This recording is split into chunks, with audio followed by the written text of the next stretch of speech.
તો બીજી તરફ નર્મદા જિલ્લામાં પણ ધોધમાર વરસાદ વરસી રહ્યો છે। ભારે વરસાદથી જળબંબાકાર જેવી પરિસ્થિતિ સર્જાઈ છે। ભારે વરસાદથી કરજણ નદી બે કાંઠે વહેતી થઈ છે। નદીમાં પાણીની આવકમાં પણ સતત વધારો થઈ રહ્યો છે। 6 ગામને એલર્ટ કરવામાં આવ્યા છે। રાજપીપળામાં માર્ગો પર વરસાદી પાણી વહેતા થયા છે, તો બીજી તરફ નીચાણવાળા વિસ્તારોમાં પાણી ભરાતા લોકોને પારાવાર મુશ્કેલી થઈ રહી છે। વાહન ચાલકોને ભારે હાલાકી ભોગવવાનો વારો આવ્યો છે।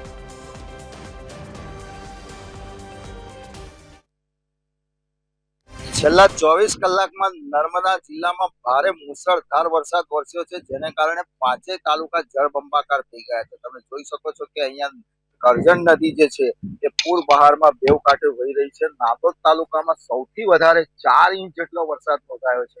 ગરુડેશ્વરમાં 3.5 ઇંચ જેટલો વરસાદ ચૂકાયો છે, તો બીજી તરફ નાંદોદ સિવાયના બાકીના તાલુકાઓમાં 1 થી 2 ઇંચ જેટલો વરસાદ નોંધાયો છે।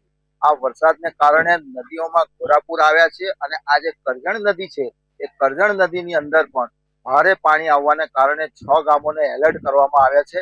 અત્યારે ભારે વરસાદને કારણે નીચાણવાળા વિસ્તારોમાં રોડ ઉપર રાજપીપળાની અંદર ભારે પાણી ભરાઈ ગયા હોવાથી નુકસાનીના અહેવાલ છે। ખેતરોમાં પણ પાણી ભરાયા છે।